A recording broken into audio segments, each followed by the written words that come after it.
स्वामी महाराज की, श्रीमंत करुणा सागर भगवान की, नरवीर सागर महाराज की, महान तपस्वी रघुराम महाराज की, परमहंस सुखानंद महाराज की, विष्णुदास जी महाराज की, शांतिदास जी महाराज की, शीतलदास जी महाराज की, विशलदास जी महाराज की, हरिप्रियदास जी महाराज की, सर्व संतन की, सर्व देवन की, कैवल धाम की, गुरु गादी सारसा पड़ी, कायम पंथ की, ज्ञान संप्रदाय પહોંચા દે અને એના માટે જે નિર્ગરની વાત આવે, જે પરમપદની વાત આવે, જે કૈવલધામની વાત આવે, એની સાથે જો સંલગ્ન કે એકમેક થયેલા હોય તેવા વિરલ કે જેમને પોતાનું આખું જીવન સમાજ માટે, પરમાર્થ માટે સમર્પિત કર્યું છે એવા તપોનિધિ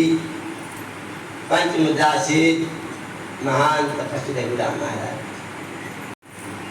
आम तो सभी बधाई के जानता क्रांति आ भूमि पर आओ से नवा नवा क्या विरल संत नो जन्म तेरा जिला में जा त्यारे पालस जो तालुका से नजीक खागवेल गाम छे वे ज्યાં ભાતુજી મહારાજ का બેઠા હતા બાજુમાં નાનું સરખું ગામડું છે। 1550 છે એ ખરગોદરા ગામમાં આવા વિરલ સંતનો જન્મ થયો। કહેવાય છે કે હીરો એને ચાપેલો વેપાર એટલો પ્રકાશિત હોય તો એના દ્વારાથી ખબર પડે। એમ પૂર્વના સુકૃતિ સંસ્કારથી કે અને જન્મના યોગથી આવા વિરાટ પુરુષ જન્મતાની સાથે અમને કંઈક તાલાવેલી જાય કે મારે એવા પુરુષની સાથે એકતા કરવી છે મને મારા નિજ ઘરની ઓળખાણ કરાવી। ભગવાન શરના સાગરે સપ્તચંદીમાં લખ્યું છે જ્યારે માણસને હૃદય જાગે એટલે એ વસ્તુ પાછળ પોતાનું સર્વસ્વ સમર્પિત કરવા તૈયાર થઈ જાય। તપત વેતન કી બચિયા હર નિશાંત રહી અરે હાય કોઈ મુझे મિલાવે ઉનકે ખરે મિત્ર રહી। આ પૂજ્યપાદ રઘુરામ મહારાજે જીવનમાં પચાવેલી આજે ચોપાઈ છે, જ્ઞાન છે, મત છે કે તપત તાપ વેતન કી બચિયા। માણસને જે વસ્તુ પ્રત્યે તાલાવેલી જાગી એના પ્રત્યે એને મેળવવા માટે અંતરથી ખૂબ ચાહના લાગણી લાગી। રાત દિવસ એક કરીને એને મેળવવાની ઝંખના। રઘુરામ મહારાજ નાની ઉંમરમાંથી આ વસ્તુ પ્રાપ્ત કરવા માટે ઘર છોડીને નીકળી ગયા। આમ તો જેમને જીવન આપેલું એ માતા પિતા નાની ઉંમરમાં તેમને છોડીને જતા હતા, પછી ધીરે ધીરે ઘર છોડીને એમને આધ્યાત્મિક લાઈન પર પ્રયાણ કર્યું। સૌથી પહેલા એમના નજીકના વિસ્તારમાં આજે ખરગોદરા છે ત્યાંથી લગભગ 40-50 કિલોમીટરનું અંતર હશે કે જ્યાં કેદારેશ્વર મહાદેવ છે અને આજે પણ એ ડુંગરાળ પ્રદેશ છે અને એની અંદર એની પથ્થરની ગુફાઓ છે। રઘુરામ મહારાજે આ એકાંતને આવી જગ્યાને પસંદ કરી પહેલી ગુજરી મુદ્રા ત્યાં સિદ્ધ કરી।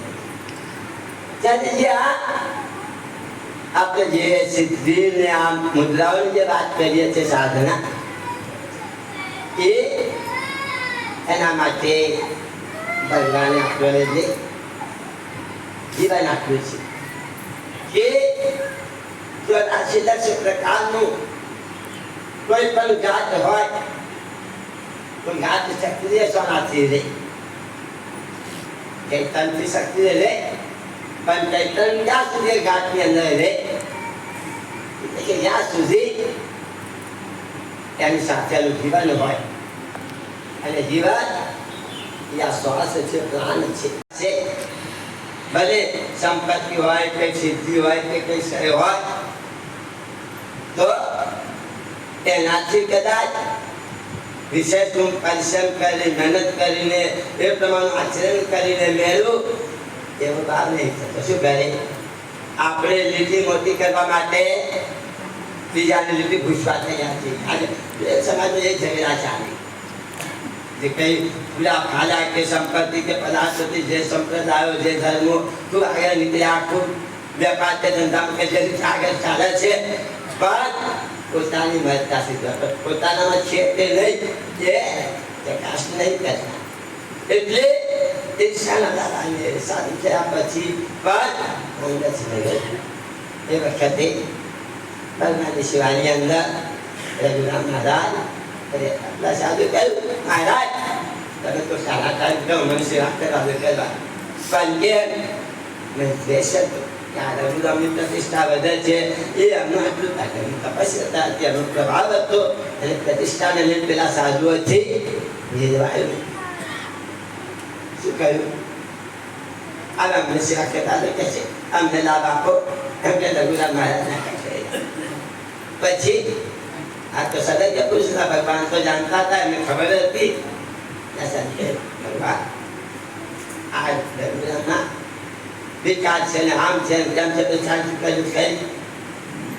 સદૈવ તમે કહ્યું કે જો તને આમ લાગતું હોય કે એમનામાં આવું હોય એ હોય તો એક કામ કર. શું કહે છે? શું કહે છે એમના માટે? એ જોવાના એવું તારી ઈચ્છા છે ને કે આ દશરથ જોઈ ના શકે?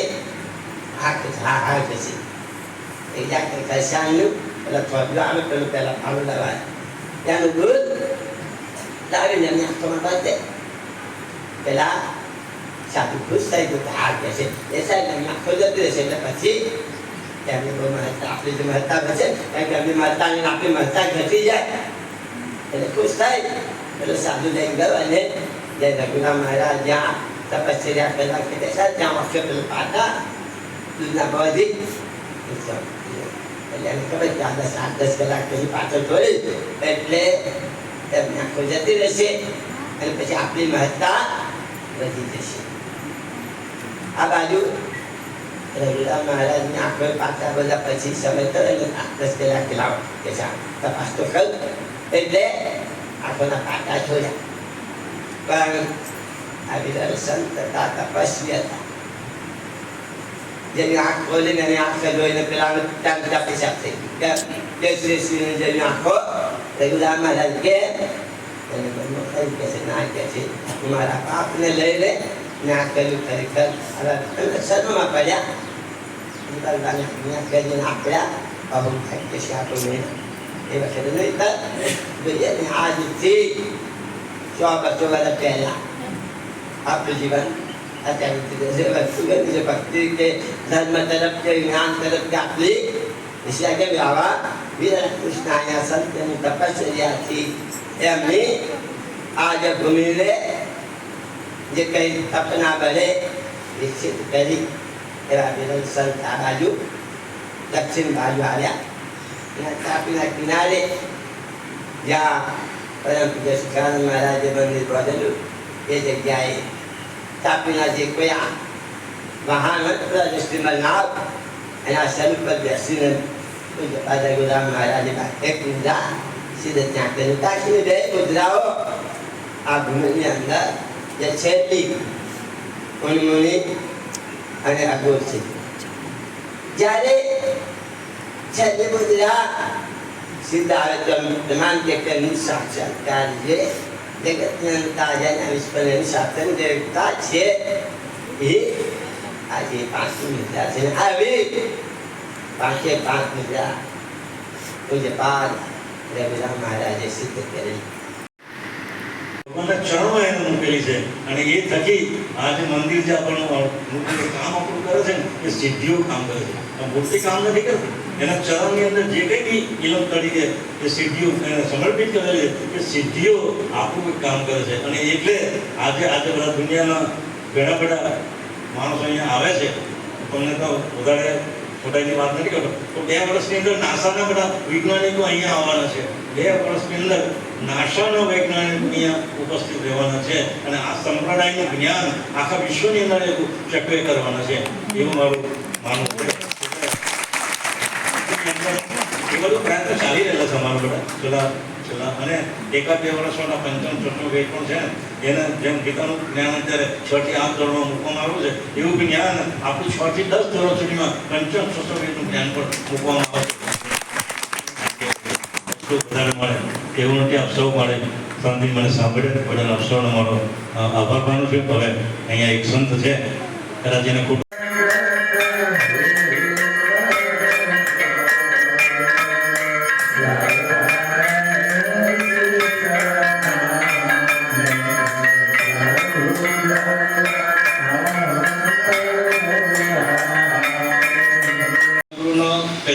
ચૈતન્ય લક્ષ્મી પારસ આપણને મળી જશે, પણ એ પારસનો આપણે ઉપયોગ કરતા અને પેલા આંધ્રમાં શું, પેલો આંધ્રો અને આપણા આંધ્રમાં શું કે આપણે ભલે ચૈતન્ય છે, એકતા છે, તો પેલા આંધ્રમાં અને આપણા આંધ્રમાં કઈ છે, કશો જ ખેલ નથી. આપણે મુદ્દો લઈને બેઠા છે, પણ આપણે કઈ કશું કરતા.